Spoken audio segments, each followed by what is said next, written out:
I was halfway through rehearsing my promotion pitch. Yes, I practiced in the damn bathroom mirror like a teenager with a crush when the espresso machine hissed out of milk again. Third time this week.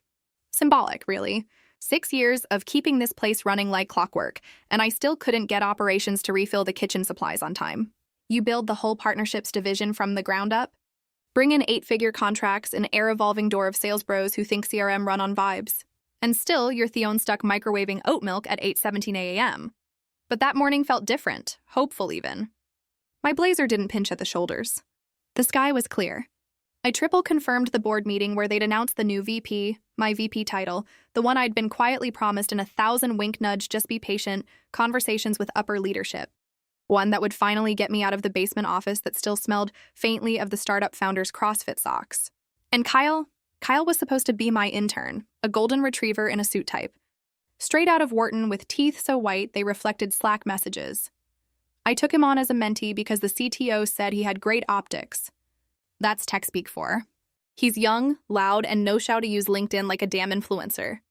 Once ended a pitch deck with a gift of Elon Musk winking. Leadership ate it up. I was the one who taught him where the clients hide their real objections. How to decode procurement politics. How to write follow-up emails that didn't sound like a chatbot's fever dream. Kyle smiled a lot, but that boy couldn't read a room with a map and a flashlight. Still, I did what they asked. I trained him. I smiled through it. I watched him take credit for insights. I whispered in his ear seconds before he opened his mouth. They say hard work pays off. What they don't say is that it pays someone else. Usually the guy who signs his emails best and plays golf with the VP's nephew. By the way, since 97% of folks listening to these stories aren't subscribed yet. Yeah, I see you lurking like Kyle in my client calls. Go ahead and tap that subscribe button. It helps way more than you'd think. And maybe toss a like too. The team here actually cheers when they see one, like out loud. It's embarrassing but endearing. Okay, back to the story. My Google Calendar looked like a nuclear reactor blueprint. Every call, every deliverable color-coded within an inch of its life. Legal reviews in orange. Client onboarding in teal. My Thursday one-ones with the VP in aggressive corporate gray. But one block tucked quietly at 6:45 p.m. Every other Wednesday was blood red. Title: Personal LLC Transfer Review Private. No invitees. Because while they were busy letting Kyle fumble through client pitches and stealing my thunder one Gartner quote a time, I was preparing for something they didn't see coming. Not because I was sneaky, though I was, but because they never really looked. Be shocked how invisible you can become after 20 years of being dependable. My name wasn't trending on Slack. My wins weren't announced in all hands, but my name was on nearly every master service agreement with our top-tier clients. Legacy contracts signed before Kyle ever had a login. You don't forget where the bodies or the revenue are buried when you're the one who built the graveyard. So yeah, that morning I felt nervous but proud. Not desperate, not hungry, not like Kyle, who still mistook charisma for competence. No, I had something he'd never touch. And he had no idea I was already moving the pieces off the board. Just a quick sync, the VP had said, those 3 words are corporate landmines. Nothing good ever came from a quick sync. You don't get surprise parties or stock options from a quick sync.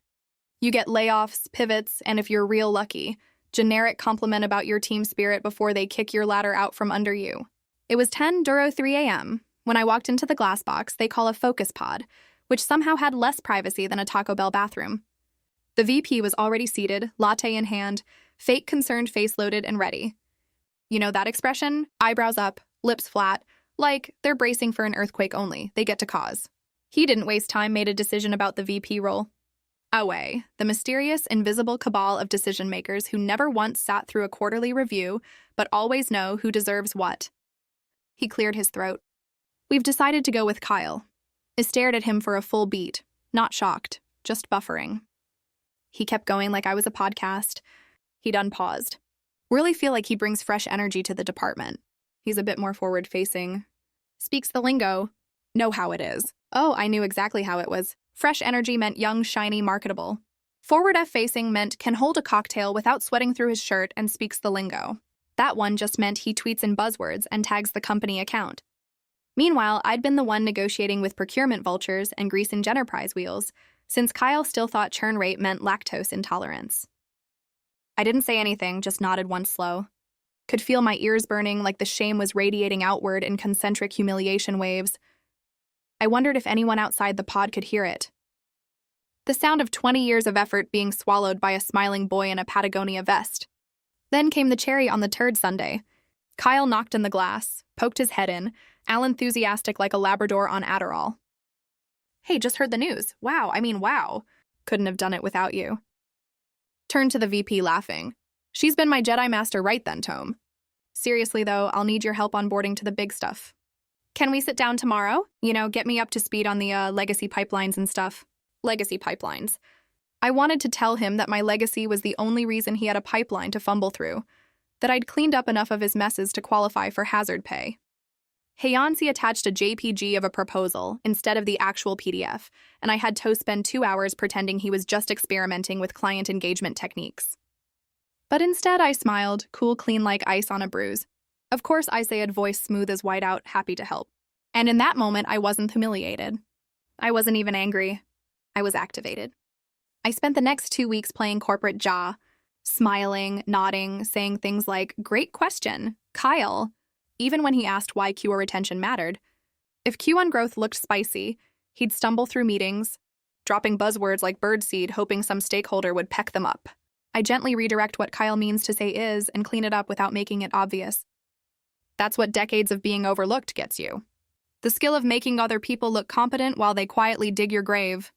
Every time I helped him, I was also helping me because while Kyle played dress-up VP, I was backing up every file that mattered, client intel. Pricing history, churn, risk flags, margin-adjusted bundling strategies. Stuff that wouldn't even make sense to him if I tattooed it on his cup. I double-checked the NDA buried in my onboarding paperwork from 2017. It was a blanket non-compete, standard fare, airtight to a rookie eye. There was a loophole the size of Kyle's ego. It only applied to active employment. Nothing about pre-operation side ventures and nothing, absolutely nothing about clients whose contracts bore my name. I opened the document vault and started scrubbing. Gently, strategically, I replaced decks with newer, simplified versions, cleaner branding, fewer names. If anyone noticed that my initials were missing from proposal footers, they didn't say a word. Changed sharing permissions on the older decks to view only and slowly. Removed myself as owner from the shared folders. Let Kyle try duplicating that content. He'd end up with a blank slide and a broken heart. Then I began the outreach. Nothing dramatic, no big announcements, just little nudges, casual hells to old procurement leads and COOs I knew had teenage daughters and golf injuries. Hey, just checking in. Wanted to make sure everything's going smoothly with our side. If there's ever anything I can do, here's my personal number. Direct line, no signature, no logo, just my name, simple, familiar. A few replied instantly, thrilled I'd reached out. One even said, "So glad you messaged. I didn't want to bug you through official channels." Another asked if I was finally going independent. And I just sent a smiley face and said, "Not yet, but stay tuned." Came the turning point. I was scrolling through Daku's records late one night. Don't ask how I still had access and found something that made me pause. My name over and over. I was still the signator on our 10 largest deals. They never reassigned the contracts after my last promotion, which meant that legally all their biggest clients still had my name at the bottom of their service agreements. I sat there, staring at the screen hum of the fridge in my apartment suddenly louder than God. They gave Kyle my parking spot, my promotion, my bonus, my seat at Theatable. But they forgot something. They forgot the foundation. And the thing about foundations, if you're the one who pared the concrete, you know exactly where to crack it. Watching Kyle try to manage the client portfolio was like watching someone eat a lobster with a spoon. He had the suit, the teeth, the LinkedIn endorsements, none of the instincts.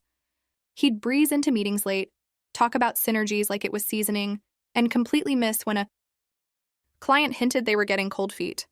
I had to stop myself from throwing him a lifeline every time he started drowning in his own pitch deck. Instead, I let him flail. Publicly, I played the loyal lieutenant, offering gentle clarifications mid-call, sending follow-up summaries he couldn't write himself, tending that his dead-eye drambling was a deliberate pause for emphasis. Privately, I was laying pipe. I'd started funneling select clients toward external solution partners, little boutique service firms I'd invented on paper, all funneled through my LLC. I used generic-sounding names, created slick one-pages, even registered a few disposable domains. To the client, it looked like we were expanding our ecosystem. To the company, looked like nothing at all. To me, it was the beginning of freedom. Kyle once told a legacy client that our custom integration strategy was a little outdated, but still good for compliance vibes. Compliance vibes. I spent the next 2 days untangling the mess. And when the client asked for backup option just in case, I said, "We've recently been collaborating with a smaller tech firm that's nimbler on data ops." "I can make an intro," she nodded. "That would be great. Trust your judgment." One Bayonne, I started moving the chess pieces. Another client, big finance, high maintenance, hated jargon, asked why Kyle kept calling them scalable. I smoothed it over, then casually mentioned we were testing a new partner firm that could offer a more white glove approach. Their ears perked up. "Send us their deck." I did. It was mine. The Friday meeting that week was the piece to raise a stance. Kyle stumbled through a proposal I'd written start to finish, mispronounced the product name twice, and still got a standing ovation from the VP. The VP even winked at me like we were sharing some adorable secret. "See," he said, patting Kyle on the back. "This is the kind of strategic thinking we've been missing. Feels fresh." I smiled so hard my jaw cracked. That night, I opened a new bank account under my LLC. Then I logged into Stripe and transferred the first client retainer, 5 figures wired clean. That was just the beginning. Because while Kyle was out there posting selfies from networking events, I was building something real. Something they wouldn't see coming until it was already theirs and mine. It started with a breakfast meeting at a place that didn't take corporate cards. That was intentional. The partner, let's call her Ava, had been with us for years. Big account, enterprise level, the kind of logo companies put on the homepage just to flex. Didn't meet in the office. We didn't book a conference room. We met at a tucked-away French cafe 2 blocks off the company radar. I had the contracts in a neutral folder, no letterhead. My signature was already dry. All I needed was hers. She took one bite of her croissant, skimmed the deal, and said, "Honestly, I'm surprised you didn't do this sooner." And just like that, our biggest account was mine, not the company's mine. Deal had technically been routed through a procurement scout I'd introduced her to. Someone with a Gmail, a LinkedIn profile 3 months old, and a resume curated to look like a consulting nomad. They never traced it back to me. They didn't even look. 2 days later, I got a weird ping from one of our older clients. CFO type, polite, but KA said they were pausing current expansion discussions to reevaluate vendor alignment, which is MBA speak for. "We're jumping ship and you're lucky, we're telling you it all." I forwarded the message to Kyle. He replied with a single thumbs up emoji. Later that afternoon, I watched him pace outside the kitchen like a cat with no door to scratch. His face was stiff. His phone stayed glued to his hand like he was waiting for it to apologize. In the next strategy call, he talked faster than usual, stammered through the QBR numbers, then made a weird joke about seasonal deal hibernation that no one laughed at. Then it happened. A Slack notification popped up on my screen while I was in the middle of sanitizing another pitch deck. Kyle deleted a message, so I pulled up the audit trail. Don't ask how. I still had admin access from a system migration no one ever revoked. Sloppy. The deleted message read, "Do I still need to CC her on these anymore?" It was sent in a thread with the VP about client proposals about me. I screenshotted it, timestamp and all. Kyle thought I was done. Thought I was an extra character in his story. A sidekick fading to black once he got his crown. But I wasn't gone. I was everywhere he didn't look. I was in the NDAs, in the back channels, in the contracts he didn't know still had clauses tying clients to me personally. I was inside the ecosystem, gutting it from the inside out. When he started noticing the silence, the empty reply chains, the postponed demos, the confusion in voices that used to be warm, he didn't connect the dots, because Kyle never saw the full picture. He only saw the spotlight, but I was the scaffolding, and I just started pulling out the screws. The CEO scheduled the all-hands with a subject line so smug it should have come with cologne samples. Leadership, evolution, and exciting wins. That kind of title always means one of 2 things. Somebody's getting canned or somebody's getting a cookie they don't deserve. Turned out to be the latter. Kyle beamed on Zoom like a game show contestant who just guessed the price of dish soap. "I just want to thank everyone for believing in me," he said, eyes glinting with performative humility. "Especially those who helped shape me. Couldn't have done it without the incredible mentorship I've had here." Glanced at my little square in the corner like I was a decorative trophy, something you dust off before company comes over. The chat exploded with claps and emojis and too many people writing "well deserved" in all caps. I muted the call, sipped my coffee, and opened ad draft titled Subject Transition Update. My resignation email was painfully boring. A masterclass in HR Safe Beige. After 6 wonderful years, I've decided it's time for my next chapter. I'm deeply grateful for all I've learned here and proud of the work we've done together. My last day will be in 2 weeks, and I'll do everything I can to ensure a smooth handoff. Wishing the team all the best, I clicked send. Then I sat back and watched the slow bleed begin. By Monday, Kyle had officially inherited my accounts. By Tuesday, he realized none of them were answering. Email threads went cold. Calendar invites sat untouched. Reach attempts got met with cheery auto-replies. I'll be out of the office indefinitely. Please contact our alternate solutions partner at new email at Naughtier Company. He cornered me near the copy machine. Hey, weird question. Did you hear anything from big client lately? I think I might have missed a message. Ismailed like I didn't already know that the client had wired their Q2 budget Tomy LLC's business checking last week. Nope. Could it just be a busy quarter? He nodded, uneasy. Yeah, just feels a little quiet. Oh, Kyle, you sweet summer intern. He didn't know I'd quietly set Gmail filters that redirected any high-tier client messages containing my name, specific project codes, or even phrases like renewal discussion away from the shared inbox. Those messages never made it to him. I still had access because no one revoked my admin settings when they should have, because they were too busy clapping for Kyle and because I was too boring to be dangerous. Or so they thought. He spent the rest of the week chasing ghosts, clients who were no longer theirs, inboxes that led nowhere, meetings that evaporated before they began. They gave him the title. I took the empire and I didn't raise my voice once. The energy around the office shifted like spoiled milk. Subtle at first, then unmistakable. The Slack channels went quiet. Sales leaderboards stopped updating. Someone canceled the monthly lunch and learn. And nobody even pretended to be disappointed. Morale didn't just dip. It vanished like someone had pulled a plug in the middle of the night and let all the fizz drain out. And the numbers stopped playing nice. 1 week after I left, Q2 projections were revised quietly. No town hall, no apology, just a new slide in a Friday deck with smaller numbers and larger margins of error. Someone added market headwinds in italics like that would explain why half the deals in progress had gone radio silent. The VP looked more tired every day. HR sent out a weirdly cheerful email about embracing team resilience. Kyle stopped posting motivational quotes on LinkedIn and started wearing the same shirt twice in 1 week. Meanwhile, I vanished. No press release about where I went. No big announcement post. My LinkedIn still said SA Partnerships Director like I was frozen in amber. No conferences, no webinars, just silence. I didn't even reply to the ex-colleagues who slid into my DMs asking, "So where'd you go?" I left them on read. It was cleaner that way. But Kyle, bless him, he couldn't let it go. He started sniffing around like a dog who lost his favorite squeaky toy. Heard through the grapevine that hesked one of the junior reps if I had taken any client contact info by mistake. That same junior rep later forwarded me the message with the caption, "LOL, he's panicking." I was never loud, never reckless. I didn't print out contact sheets or forward confidential files to my Gmail. I didn't need to because everything I built, I memorized. Every deal I closed, every key stakeholder knew their kids' names and their weird holiday schedules and which wine to bring if I ever visited in person. You can't trace muscle memory. Kyle tried checking the CRM for pattern. He had it pull logs, hoping for smoking gun. What he found instead were ghosts. Multiple high V-value contacts were now tagged as inactive. No dates attached, no clear reason listed. Just vanished. It chalked it up to an import glitch, but Kyle knew better. Knew the pipeline was rotting from the inside. That his name wasn't strong enough to hold weight without mine attached. He just didn't have a way to prove it. And I was finally free of their noise, of their clapping and buzzwords and empty kudos and retro meetings. I was invisible, and for the first time in years, that felt like power.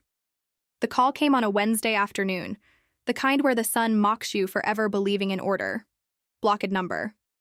I almost didn't answer, but it did. "Hey, it's Mel," said a shaky voice, Melanie, one of the junior ops girls I used to loop in on strategy calls just so she could speak up without being drowned out by testosterone and acronyms. "They're freaking out," she whispered, like full-on panic mode. VP's locked in a room with Kyle. It's pulling logs, legals rereading your exit email like it's the Zapruder film. "People think you sabotaged the pipeline." I let that hang in the air. "Did you?" she asked, half laughing. I smiled, really smiled for the first time in weeks. "I didn't sabotage anything," I said. "I just reorganized it." That night, my phone buzzed again. Unknown number, no message preview, just the name CEO. I didn't answer. He followed up with a text. Why did you resign so suddenly? No pleasantries, no hope you're well, just that. I sat with it, let it marinate. I could have sent a polite paragraph, vague nod to personal growth or new adventures. But no, not now. I typed 3 words, check the pipeline. Then I turned off my phone and poured a glass of wine, one of the expensive ones from the client gift basket Ava sent to my home address. By the time morning meetings resumed at HQ, the panic had metastasized because someone finally did check the pipeline. Every major deal from Q2 gone, marked as reevaluated, paused indefinitely, or simply stripped from the CRM altogether. One lead wasted to a new vendor account registered just 4 weeks prior. Another tagged as lost to competitor listed a redirect mail address that routed straight to my new operations lead, the same one they laid off 6 months ago for budget reasons. Investor Relations flagged the drop in forecast. Finance sent an emergency report labeled confidential urgent. Projections weren't just low or crumbling like they'd been hollowed out from the inside. Kyle didn't speak in meetings that day. The VP started referring to things as anomalies. And the CEO just stared at the numbers like they'd betrayed him. But numbers don't lie. They just follow whoever holds the pen. The memo wasn't supposed to leak. But these places always bleed from the inside when the water gets hot enough. An anonymous post hit a mid-tier industry forum just vague enough to fly under legal radar, just detailed enough to crack jaws. 3 major clients shift allegiance to newly formed boutique firm. Source says execs didn't even see it coming. Within hours, screenshots circulated like wildfire. Someone matched the clients. Someone else traced the new firm's name, sleek, modern, vague enough to sound harmless, to a fresh LLC filed 4 months earlier in Delaware. New website, new branding, clean as a whistle. Then someone found the team page. There I was, not hiding, not smirking, just standing beside the 2 people they never thought to keep. Arizor Sharp analyst they downsized last winter, and a client success manager they ghosted after maternity leave. My revenge wasn't loud. It was surgical. Kyle was the first to go. Not fired, just quietly moved back into a strategic support role. His name disappeared from the org chart like a deleted comment. The VP, early retirement, the kind with an NDA and a severance clause that tastes like gravel. By Q3, the company's valuation dropped. Not a crash, but a slow, sickly leak. Clients stopped renewing. New ones wouldn't bite. The word was out. Their golden goose had flown the coop with all the eggs. And me, it was watching it unfold from a Notian view condo with tile floors soakled. They felt like justice underfoot. The breeze came in salty and clean, erasing the scent of recycled boardroom air and fake laughter. I poured myself a coffee. Ethiopian roast, rich black, unbothered. The mug was matte black, heavy embossed with a single logo. Mine, not some tech bro startup font or buzzword salad. Just clean lines, name they never thought to notice until it was printed across their loss reports. I stood at the window watching the light hit the water like a spreadsheet finally making sense. No emails, no calls, no guilt. Some pipelines burst. Mine just flowed elsewhere. What hit me most was how calmly she played the long game. No drama, no yelling, just ruthless precision. It's a reminder that real power doesn't always scream. Sometimes it just reroutes the entire future with a smile. You're the real stars of the corporate jungle? Thanks for watching. Hit subscribe or I'll flick the switch on your old cubicle memories.